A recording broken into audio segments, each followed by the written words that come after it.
Stop waktu mulai dari sekarang. Kenapa?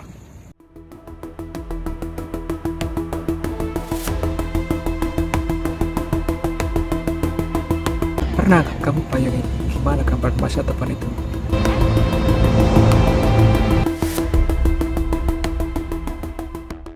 Oke, pertanyaannya, kenapa kita perlu membayangkan masa depan? Kita perlu membayangkan masa depan itu agar kita bisa belajar dari sana. Nah, dari kita mengetahui masa depan, nantinya kita bisa belajar. Di mana dari masa depan itu kita bisa mempersiapkan hal-hal yang tidak terduga. Nah, kalau kita bisa mempersiapkannya, mungkin juga kita bisa meraih kesuksesan dari sana. You will own nothing and you will be happy. Nah, pasti banyak dari kalian yang sudah mengetahui kata-kata itu. Benar, itu adalah kata-kata yang dibagikan secara resmi di Twitternya World Economic Forum. Nah, di sana mereka mengatakan hal seperti itu.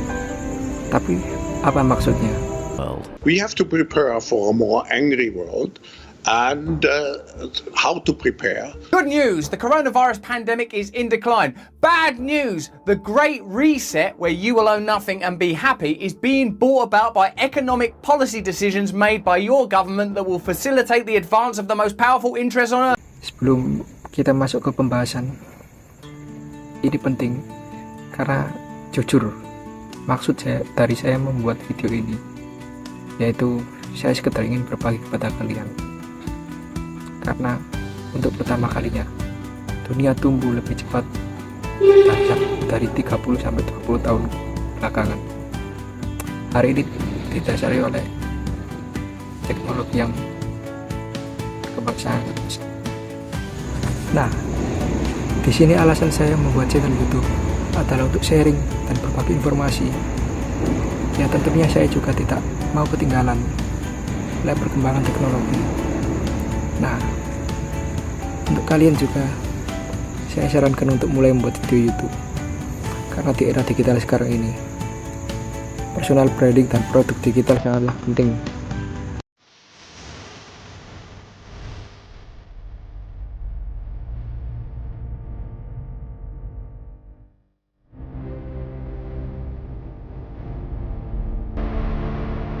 Pernah nggak sih kamu ngerasa dunia makin aneh, harga barang naik, teknologi makin gila, dan semua kayak dikendalikan sesuatu yang nggak kelihatan? Nah, ini bukan cuma perasaan kamu aja. Banyak yang bilang kita sedang masuk ke era baru bernama The Great Reset.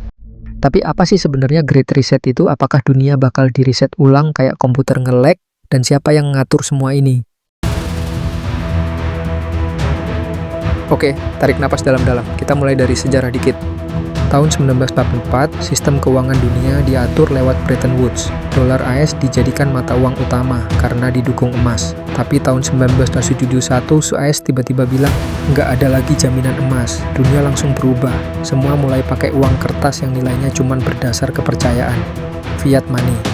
Masuk ke era 2020-an, krisis makin sering. Pandemi, resesi, inflasi, dan muncul satu ide dari World Economic Forum, Great Reset. Ide dasarnya, membangun ulang dunia pasca krisis. Tapi banyak yang curiga, ini bukan soal pemulihan tapi pengendalian total. Bayangin dunia di mana kamu nggak punya apa-apa tapi katanya kamu bakal bahagia. Sounds weird? Itu salah satu slogan dari dokumen resmi WF. Sekarang kita lihat prediksi masa depan dan tanda-tandanya. 1. Digitalisasi segalanya, mulai dari uang, CBDC alias Central Bank Digital Currency, sampai identitas digital. Semua aktivitasmu bisa dipantau dan dikontrol. Kamu telat bayar pajak, akses uangmu bisa diblokir. I believe the next generation for markets, the next generation for securities will be tokenization of securities. 2. Artificial intelligence dan otomatisasi. Data dari World Economic Forum nunjukin AI dan robot militer jadi senjata masa depan.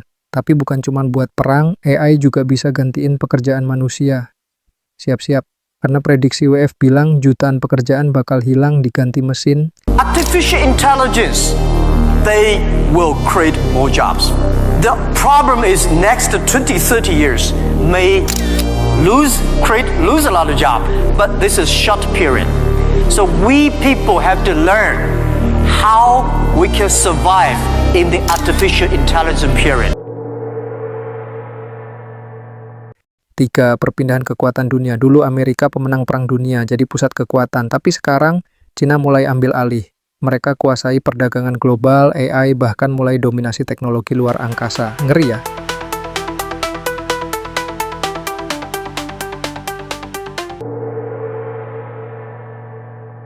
4. Perpindahan bahasa dan budaya internasional. Jika pemegang kekuasaan dunia atau negara adikuasa berpindah, otomatis tren budaya dan bahasa internasional juga akan ikut berganti. Tatanan dunia baru pun dimulai.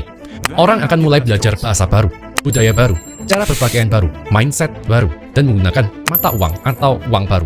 Pada umumnya sih mata uang kerajaan atau negara itu. 5. Transportasi otonom, flying, dan water car. Kendaraan seperti mobil dan motor akan berevolusi dan bisa terbang maupun berjalan di dalam air. Mereka bahkan bisa berjalan dan beroperasi sendiri menggunakan AI. We're sinking, right? Oh my god! Oh my god, are we sinking? Oh my god, we're sinking! Oh, wait. Oh god, we're sinking! Oh god, we're sinking! Oh god, we're sinking! Wait, we're sinking, oh god! Zetas, we're sinking! 6. Kesehatan dan bioteknologi. Melalui teknologi CRISPR, kamu bisa mengubah gen seperti bentuk tubuh, warna rambut, dan mengobati berbagai penyakit. Selain itu, nanobot sedang dikembangkan untuk mengirim obat langsung ke sel yang sakit. Teknologi yang namanya CRISPR. Perkembangan di bidang imunoterapi dan kedepannya mungkin suatu saat nanti dengan revolusi dari biotek ini, penyakit-penyakit yang zaman dulu tidak bisa disembuhkan seperti kanker kedepannya akan bisa disembuhkan. 7. Society 5.0, era manusia super cerdas. Neuralink, perusahaan milik Elon Musk, sedang mengembangkan teknologi yang memungkinkan otak manusia terhubung langsung dengan komputer. Ini bisa memungkinkan kita untuk mengunduh informasi langsung ke otak, seperti bahasa asing atau keterampilan baru tanpa perlu belajar secara tradisional. 8. Gaming dan Metaverse. Suatu alat bernama GameSense bisa membuat kita mencium aroma di dalam game. Tak hanya itu, kita bisa masuk ke dunia virtual game dengan adanya Apple Vision Pro, tapi bayangkan jika itu terus berkembang dan dipadukan dengan GameSense, atau jika dipadukan dengan Neuralink, mungkin juga pikiran kita bisa masuk dalam game seperti di film. We believe the metaverse will be the successor to the mobile internet. Maybe put a pickup with people on the other side of the world.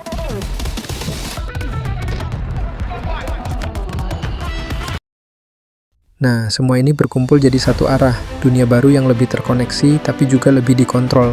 Pertanyaannya, apakah kamu siap hidup di dunia yang seperti itu? Yang bikin makin misterius, tokoh-tokoh besar dunia ngomongin hal yang sama.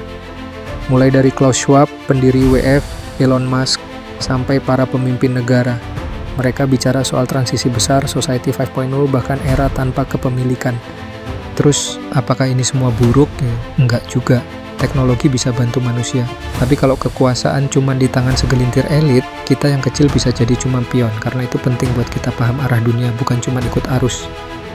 Jadi, apa yang bisa kamu lakuin? Belajar walau cuma 1% setiap hari. Pahami sistem keuangan. Kenali teknologi seperti AI, blockchain, dan data.